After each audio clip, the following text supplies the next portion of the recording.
น้องละ9คนเนาะแม่นบ่แม่น เขาหมด 10 แล้ว คน เนาะ แหละแต่ว่าเสียเรา 10คนเซียนน้อง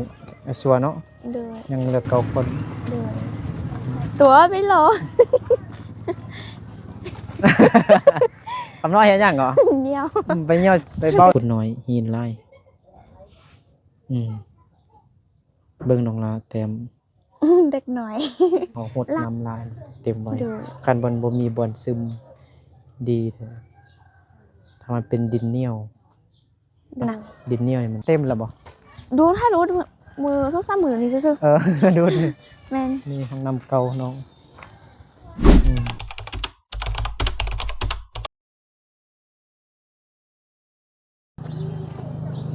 ขี้ฝุ่นหลายแฮงเบิ่งขนมเล็กน้อยก่อนจะกลัวเนอะขนม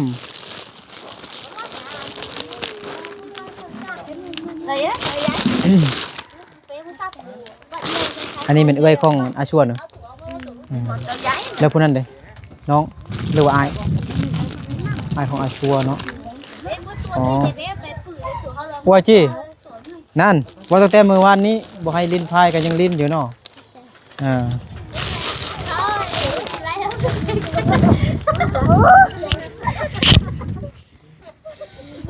โอ้ยบ่ทันแจ๊กเทื่อเนาะหลายคนพดบ่ทันฮอดผู้บ่าวน้อย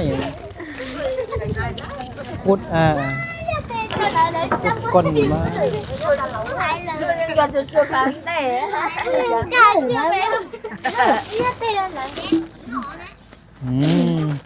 ปะได้ปะดิดเอาปะเด้อดีเจ๊ก็ โอ้มันนี่มาครบที่1 2 3 อยู่ครบ 4 5 6 7 8 9หมดแล้วบ่ หมดอ่ะ 9 คนหมดแล้ว หญ้าตัวคำหน่อย ฮะ ได้ป่ะคำน้อยนี่เด้ไปใส่แล้วคำน้อยไปใส่แล้วเดี๋ยวขนมเราไปเลยดิเลยไม่แหละไม่ได้ซ้ำอีก ให้ไม่เท่าเลย ยินจ้าโอ้ยเจ้าน้องละ เข้าใจ แจกหมดไว้นี่เลย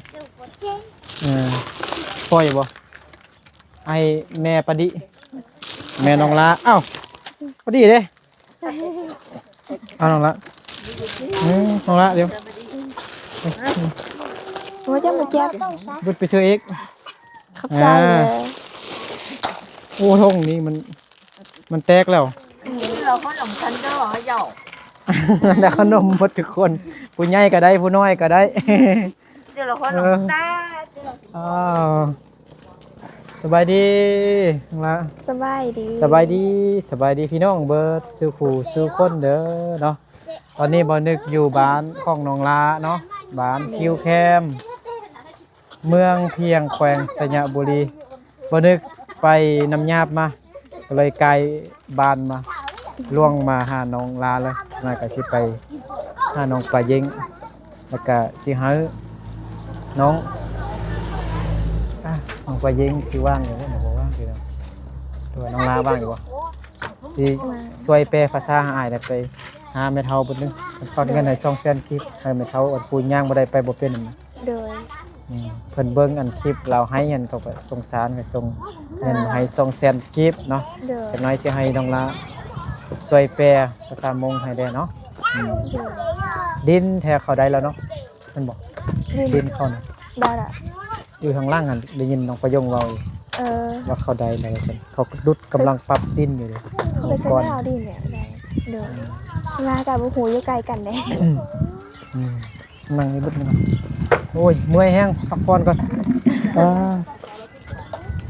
มื้อนี้เดินทาง60 กิโลเมตรพุ่นเด้ทางไปทางกลับไปก็จากอันบ้านไปน้ำยาบแม่นไปแต่เช้า8 โมงเช้าแต่อันบ้านไปฮอดน้ำยาบแม่น30 กิโลเมตรกลับขึ้นมา30 กิโลเมตรเป็นรถวิ่งไปวิ่งมาหลายรถลากรถต่างสินค้ามาจากไทยเด้อ ขี้ฝุ่นเนาะ ขี้ฝุ่นพี่น้องเนาะ ขี้ฝุ่น เก่ากับปูย่างอยู่แต่ว่าเขากำลัง ซ่อมแซมทางกำลังแปลงทาง โดย เดินทางไกลมื้อนี้พี่น้อง อืม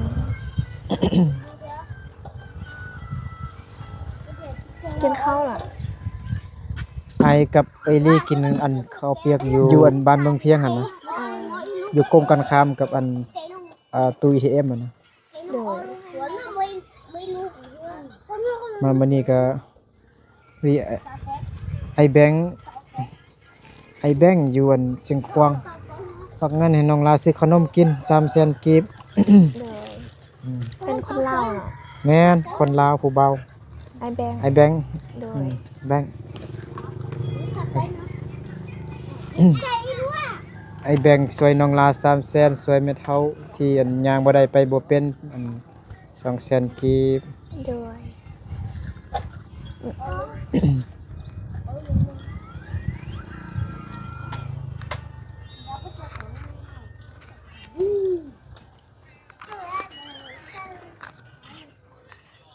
เงินก็งามสวยงามว่าเนาะชมเรา บ้างอ่ะ แม่น อันนี้ก็มีกระเป๋าอยู่แต่มันกระเป๋าเงินเข้าหมดแต่เงินเข้าเงินงามพี่น้องใบงามแฮงฝากให้น้องลาซื้อขนมกินน่ะไอแบงค์เนาะแล้วก็เอิ้นอายหาอาย โดย ไอนึกอายก็เอิ้นเราไอแบงค์บ่ฮู้ว่าผู้ใดอายุหลายกว่ากันน่ะ บ่ได้เท่าหรอ แม่นเอิ้นอายอายก็บ่ฮู้สิเอิ้นเบิ่งเราก็คือผู้ใหญ่อันคืออายุน่าจะสำอายนี่แหละโดย เป็นน่าจะอายุรุ่นเดียวกันหั่นแหละเนาะ300,000กันของไอแบงค์เนาะแล้วก็ยังมีอันผู้ใหญ่ใจบุญเพิ่นฝากเงินมา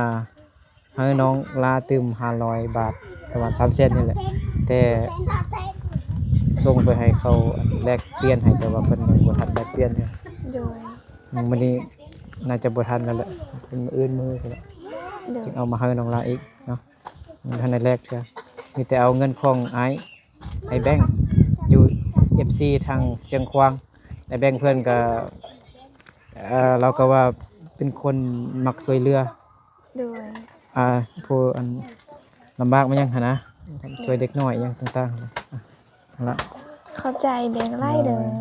โอ้หากก็กดมาใบงามแฮงเนาะพี่น้องเนาะภาษามงแม่นทรงเข้าแม่นบ่ แมนจงก้า โดยให้น้องละอวยพรให้ไอแบงค์เพิ่นเด้อ น้องลาเข้าอวยพรให้ไอแบงค์ยืนดีมีความสุขสุขภาพแข็งแรงความเจ็บได้ความคล้ายยายมีขอให้น้องร่ำด้วยเด้อเอาให้น้องลาซันเดย์ขอให้ได้กับพระพานัทเท่าเด้อ โดย สา สาธุเนาะป๊าดสุพุทธหันกล้องไว้พุ่นดูกินขนมคือสิเสียบคักซ่องท่องพุ่นป๊าดโธ่เก้าคนเนาะล้านน้องลาเนาะ แมนเก่าคน อาชัวก็เสียแล้วพี่น้องเนาะโอ้เสียใจนำน้องลาหลาย โดย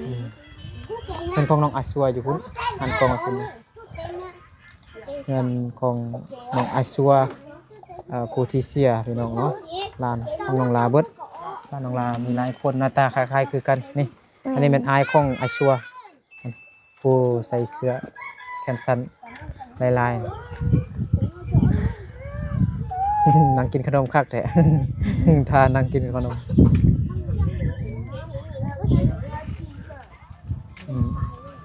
ทานน้องลา9 คนเนาะแม่นบ่ แมน ก็หม สิ ด บ แล้ว คน เนาะ ไหนแต่ว่าเสียเรา 10 คนเอาเซียนน้องอาชัวเนาะ โดย ยังเหลือ9 คน โดย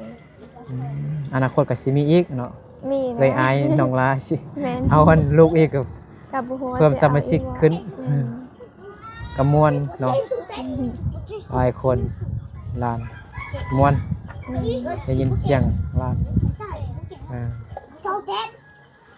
ผู้ใดน่ะอายบ่หรือว่าน้องชายผู้ผมยาวๆหั่นนะ ล้าน ล้านน่ะ หมูล้านซื่อๆผู้คนอยาก ผู้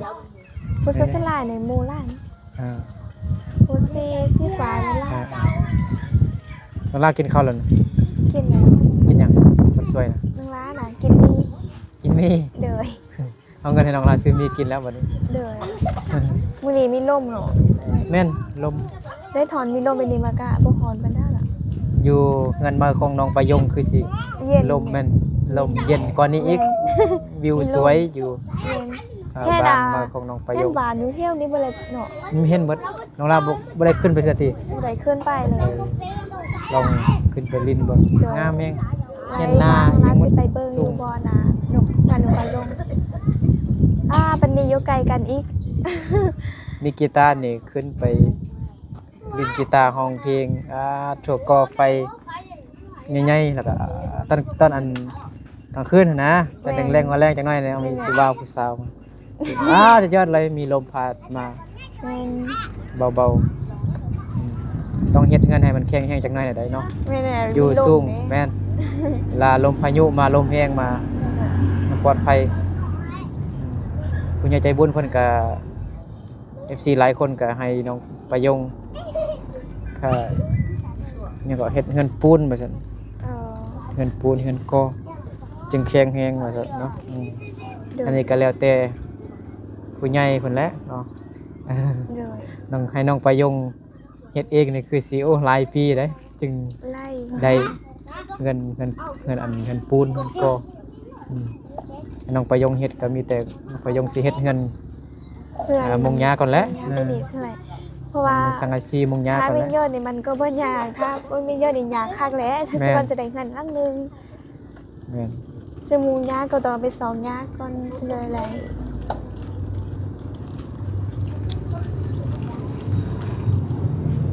น้องลาได้บ่ได้จึงสิได้เฮ็ดเงินใหญ่เนาะ โอ้โหคือกันแล้ว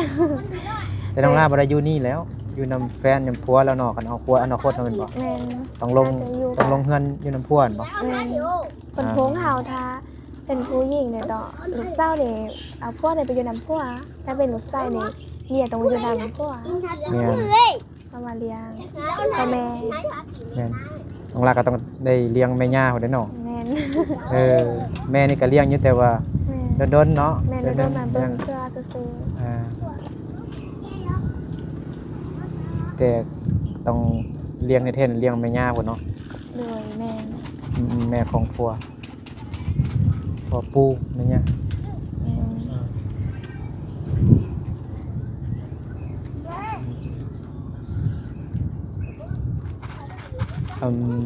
พ่อเดี๋ยวไปยังวันนี้นะ พ่อน่ะไปซื้อไอ้ตักมาเดย ไปตัดมาเลย โดย อ่า มามื้อนี้ไปตัก น้องลาบ่ได้ไปเนาะ ลาบ่ได้ไป น้องลาเห็น มื้ ยั อง อื่นก่อนเอาค่อยไป อ่า ลาก็อยู่ซื่อๆบ่ได้ไปย่างมื้อนี้ พอหน่วยหนึงเห็นเอาลงแล้วบ่ลง เอาลง ลงแล้ว เอาลงก็ บ่แตก เอา ติ ดินพวกสลับบ่แตก นะยังไปลิ้นเบิ่งหนึงป่ะยังไปเบิ่งอัปเดตให้ เดยไปเบิ่ง FC เพิ่นเบิ่งเนาะ เดย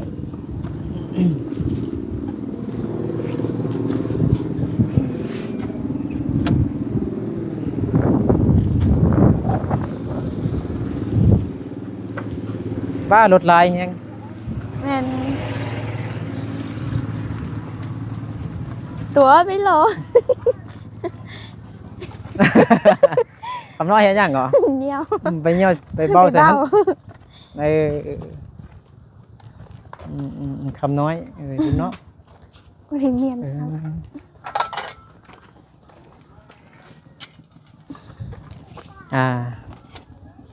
น้องเขาสิเฮ็ดแนวใดเฮ็ดคือไอเว้าหั่นบ่เอาทอลงใส่สังเทิงบ่อันนี้บ่ท่มเถิน นี่นะ ฮะ งานน้องล้ามันท่มดำเป็นพอเพราะว่าให้ท่มสมีก่อนให้ทำเข้าก่อนมาจะเฮ็ดจนได้ก่อนไหน อ๋อบางทีสิได้ขุดอันนี้ออกก็ แม่นเพราะว่า สิเจาะ จง ตั ตัว ว นี้ นี้เบิ่งว่าเขาจะเจาะตัวนี้หรือว่าให้จะได้ ดีแท้ก็อยากให้เอาทอเขียวอันมาใส่ทางเทิงเลยเนาะ แม่น มันเพิ่มความลึกมาจังไงแน่สินะมันคือเงียงอยู่เนาะมันเงียงมาทางนี้เนาะ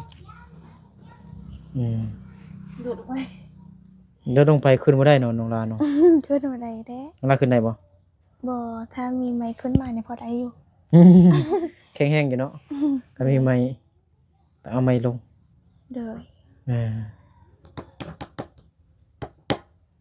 คือบางๆไว้นี่ แม่น ขออันสิมันบ่ค่อยแน่นปานใดเบิ่งมันบ่มีปูนหลาย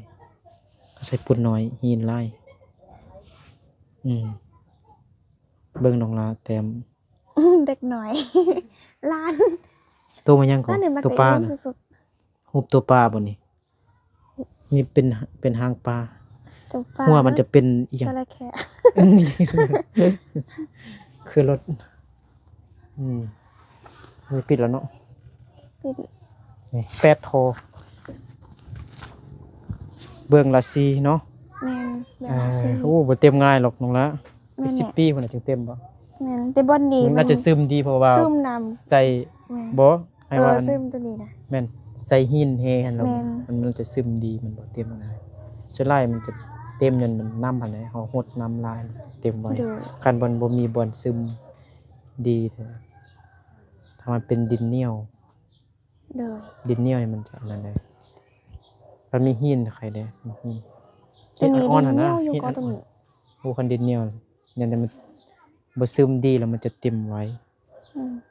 ต้นคูนมีน้ำนี่ดินแนวตรงนี้ มันมีหินอันนั้นบ่หินแบบจังซี่นะน้องละตอนเขาขุดเลิกๆนะหินอันนี้บ่นี่นะ ต้นนั้นน่ะ มีบ่ บ่มีก็ บ่มีนะ มีน้อยนึง อยู่ลุ่มพุ่นนะ โดยมันก็มีตาม ถ้ามีตัวนี้เนี่ยก็อาจจะมันซึมดีอยู่ โดย ถ้ามันมีดินถ้ามีแต่ดินละลาดินเหนียวเนี่ยมันเต็มไว้ แม่น อืมอีกจักเดือนเนาะจึงแล้ว โอ้โหเลย ผู้ใดเฮ็ดนะผู้ใดสิเฮ็ดหรือว่าเฮาเฮ็ดเองอายเฮ็ดเองบ่รู้จังได๋ ไอ้น่ะไอ้บ่ฮู้แท็กจะเฮ็ดได้คือกันไอ้ว่า ถ้าซื้อกันเฮ็ดนี่พอได้อยู่แต่บ่ฮู้แท็กหรือว่า ช่ จะ วย เฮ็ด เขา แม่ เออน เฮ็ดนำอันให้มีในสร้างผู้หนึง แม่นมีใน เพราะว่าเขามีอุปกรณ์ แม่น ก่อสร้างอีหยังหั่นนะ แม่น เป็นไม้แมตอีหยัง นี่พ่อก็ยังว่า แม่น จะได้บอกให้เคยเพิ่นมาบอกให้เฮ็ดติเพราะว่าเฮ็ดเองเขาก็บ่มีอุปกรณ์ บ่มีอุปกรณ์ เฮ็ดแล้วก็บ่ฮู้ซึ่งแท็กเฮ็ดเอาเนาะ แม่น ก็เลยบอก บ่ ให้ ว่าแท็ก เฮ็ดอยู่ นั่นได้ๆเนาะ แต่ไอ้เพิ่นก็ยังบ่ไอ้เคยเพิ่นก็ยังบ่วางแดนะแล้วก็ยัง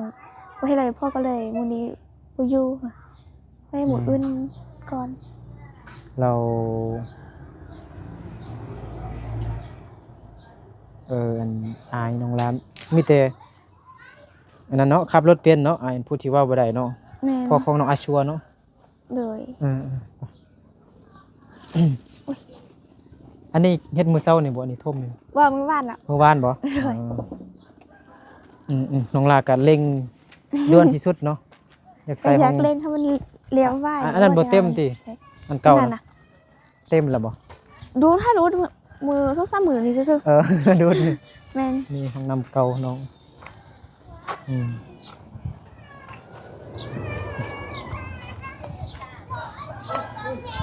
ปลาถูกกระดูกหมูกระดูกงัวเอานี่ไอ้เคยน้องไปยัง ฮะ พอของคำน้อยนะ พ่อคำน้อยน่ะไปเฮ็ดเวียดนามจีน ไปเฮ็ดเป็น เป็น เดือน ภาษาจีนนะเขาติ บ่แม่นแปลแบบ ฮะ แปล อ่ะไปช่วย ไปช่วยอันบ่แม่นตักดินเห็นบ่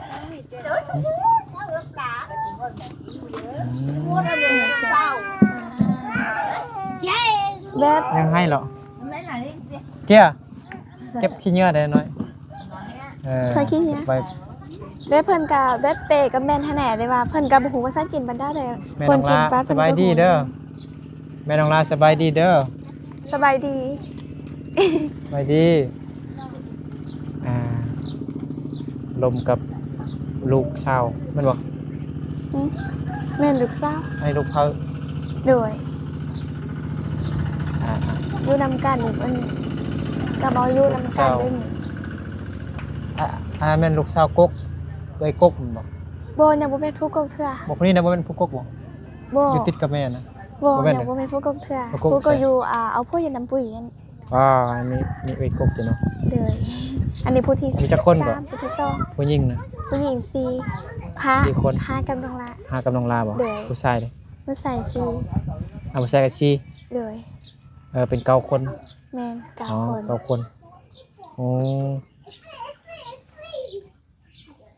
แม่น้องลาเลี้ยงได้9คน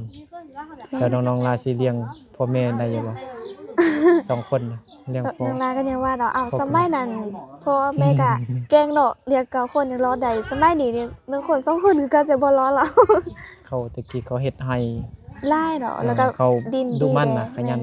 ข เก่ ยั ง นเนาะดินนี่ก็ไล่ได้เนาะให้กินก็ดีนิดนึง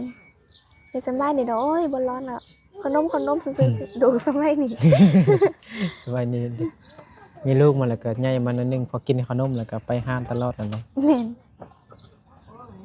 เพิ่นไปซื้อให้กินก็ส่งดีต้นลูกเนาะ แม่น เพื่อนเฮายังบ่ทันมีลูกก็เฮายังคิดเห็นเบิ่งอันล้าน เฮาล้านตัวเองก็ยังนั้นเนาะความ บ่กินขนมก็จะเอาโทรศัพท์ ลำบากอืมมื้อน้องลาสิไปตัดมังเลื่อยบ่ โดยไว้ไปช่วยไอ้มื้อหนึงก่อน อยู่ไสมังเลื่อยอยู่ไส อยู่ ลบเลื่อย ทางเข้าใครเคลื่อนแต่ทางนึงขึ้นไป อ่า นะไปน้ำเลียกหน่อยพุ่น มันมีอัน ไป ห้วยอันนั้นนะ โดย บ่อนเขาจกดินในลายหั่นนะ แม่นขึ้นไป อ่า อันนั้นมันน้ำเลียกหน่อย ๆอืมตูบน้อย ตูบน้อยบนเขาคล้ายเครื่องมันไม้ตูบนึงเลยเนาะ อืม น้องลาเห็นแล้วบ่ ตุ๊ เบิ่ ก งกันพุ่นเลย ตูบ แม่ เขาคล้ายเครื่องมันไม้ตูบนึงเขาลักจูดติ เขาละ หรือว่าเขาดังไฟอยู่หั่นเขาบดดับติ จาก เขาบดดับไฟบ่อ่า โดนแล้วกันน้องรักก็บ่ได้ไปเบิ่งหรอก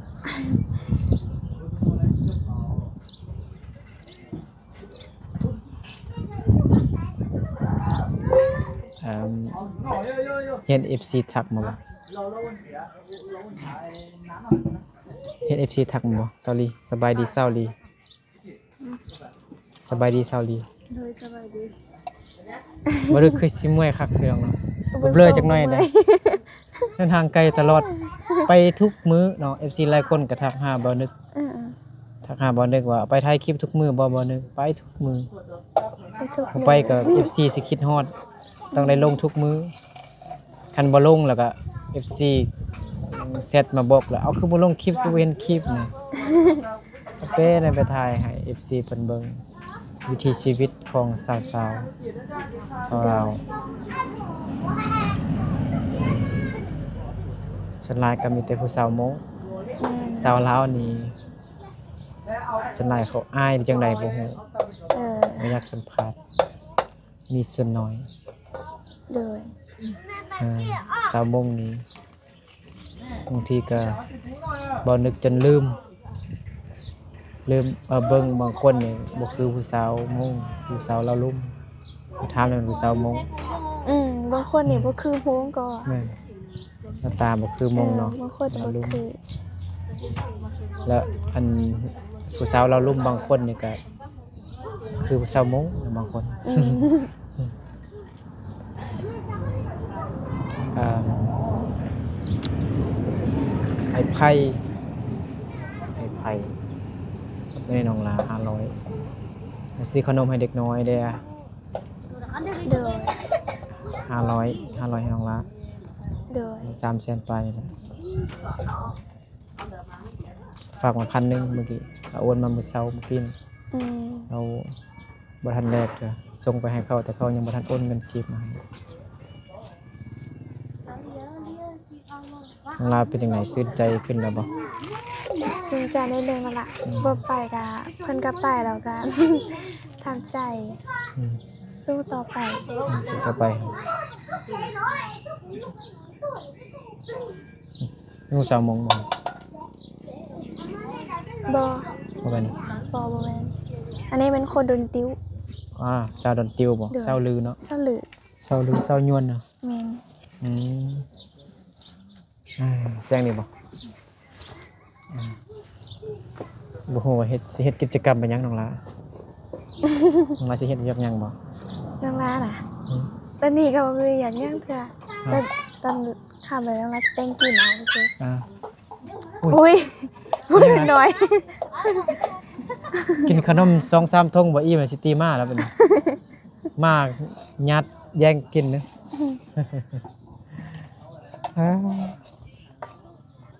ที่ต้นกลางเว้นเงาๆจังนั้นอยากรับเนาะน้องน่ารับแล้วบ่ เมื่อไหร่เมื่อกี้จะนอนห ตื่ ลั น บ เลย เหรอถ้าตื่น ตื่นเมื่อยเนาะ อืม บ่ให้เมื่อยตั้งแต่ยาเสียเรียกหลายเพิ่นเนาะ มาเมาหลักอยู่ นอน นอนแบบนอนก็บ่ค่อยอิ่มมันเนาะ แม่น หลับบ่ ซึ่ง ค่ ว่า อย น อิ่ อ ม นบ่อิ่มขนาดจักเป็น ก็ หยัง ตื่นมามีเสียงนั่นได้แล้วก็ อืม ลุกเบิ่งนั่นได้หญ้าได้ศพหญ้าได้ แม่น เมื่อยสิเมื่อยครับ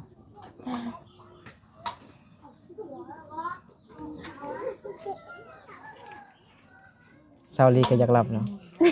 ว่าแล้ว จังไรเดี๋ยวเบิดกันไปส่งเช้าลีอยู่พุ่นแล้วกลับมารับน้องลาไปแปลภาษาอันหนึ่ง เด้อ แปลภาษาอันในตู้เพิ่น เด้อ เราอยู่คนเดียวได้บ่ โดยมีผู้หนึงเพิ่นบอกให้พาไอไปซ้ำผักมันมีเด็กหน่อยผู้หนึงเพราะว่าซ้ำคำน้อยน้อยกว่าเบิดเพิ่นย่างบ่ได้เป็นร้อยหั่นน่ะค่าสงเบืองก็ย่างบ่ได้ป้าก็บ่เคยเป็นเป็นเด็กน้อยเลยอายุเพิ่นก็10 ปีละ10ปลายปีหรือว่าจัก ผู้หญิงหรือผู้ชายนะ ผู้ชายแล้วเพิ่นมีแต่อยู่เป็นหมีอยู่ดินเลยแบบย่างบ่ได้มันก็ขึ้นไปเอามือไปซะนะ ร้านอายก็กันย่างบ่ได้เนาะ นั่นแหละ ร้านอายอยู่พุ่นก็2-3 ปีนี่ อืม มือก็นั่นอยู่มือก็จับหยังก็บ่ค่อยแน่นปานใด แม่น ตีนก็เป็นรอยยื่นแล้วก็ เป็นรอย อันตีนงอขึ้นจังซี่นะ อืม จังซี่เป็นบ่ซื้อร้านอายนะ เลย อัน น่าสงสาร เพื่อนเขาได้เขาอยู่แบบใด เพื่อนน่ะร่างขาก็เพื่อนยา เพื่อน สุ ย่า ดี คาดน่ะ แม่น นะ โด คะ นเราบ่ได้ ย่าย ไป ซำใด เบิ่ง ทำเพื่อนไปพากัน ตอนนั้นน้องลาเฮ็ดนี่ก็สำนีซื่อๆแต่ตอนนี้ก็บ่ฮู้ว่าเพิ่นยังอยู่บ่นั้นบ่ ไปลองยามเบิ่งจัง เพิ่นก็นานโดนมาแล้ว บ่นึกก็มีแต่เป็นตัวกลางนะสัมภาษณ์ทายให้ FC เพิ่นเบิ่งเนาะ เออ ก็ได้มีจิตใจศรัทธาอยากช่วยเหลือผู้ที่ลำบากที่บ่นึกไปทายเนาะก็สามารถติดต่อหาบ่นึกได้เนาะน้องลากำลังลมเรื่องมีเด็กน้อยคนหนึงว่าซั่นเนาะยังบ่ได้ไปบ่เป็นคือแม่เฒ่าที่บ่นึกไปทายอยู่ทางนั่นพี่น้องส่วนนี้ อืม เป็นรอยเนาะร้านบ่นึกก็เป็นรอยคือกัน เด้อ มีร้านยิงคนหนึงประมาณ45 ปีเนี่ย อืม เป็นมีอันนิ้วมาตึมออกมาเป็นงาน แบบนี้จ้ะ ก็ได้กับเต็มเม็ดเต็มหน่วยร้านก็ ไปบ่ไปไทยก็ไปบ่ได้เนาะก็อยู่บนเก่าแน่เนาะ แม่น ลำบากแฮง เอาเดียวสิรบกวนน้องลาไปช่วยแปลภาษาให้อันในเฮาในตู้เพิ่นก่อนเนาะได้บ่น้องลา ได้ มื้อนั้นน้องลาก็ไปเทื่อนึงแล้ว แม่น เทื่อที่2ก็น้องดวงใจกับน้องประยง แต่มื้อนั้นบ่ได้ทายน้องประยงทายแต่น้องลาให้น้องลาน้องดวงใจทายแต่น้องดวงใจน้องประยงบ่ได้เข้ากองเหมือนกันก็ได้มื้อนี้ก็สิรบกวนน้องลาช่วยแปลภาษาให้แม่ตู้เพิ่นเนาะร้านทรายก็อยู่หั่นแหละ เพิ่นก็อยู่ ร้าน ดี เพิ่นก็อยู่แต่ว่าบ่ได้เบิ่งเทื่อมื้อนี้บ่ได้เบิ่ง มื้อนั้นน่ะนะแต่ว่า เลย เขาบ่ค่อยบางคำศัพท์ภาษาลาวเขาก็บ่เข้าใจหั่นน่ะ โดย เข้าใจเนาะโอเคเอาสำหรับคลิปนี้ก็เฮาก็สิปิดคลิปไว้ซำนี้ก่อนเนาะสิไปเบิ่งแม่ตู้เพิ่นนิดนึงก่อนเนาะน้องอาเนาะ โดย ก็ขอบใจขอบคุณผู้ใหญ่ใจดีผู้ใหญ่ใจบุญ FC เบิดทุกท่านเด้อเนาะขอให้อยู่ดีมีแรงเบิดสุขสุขคนโชคดีปีใหม่เนาะสาธุสบายดีบ๊ายบายไป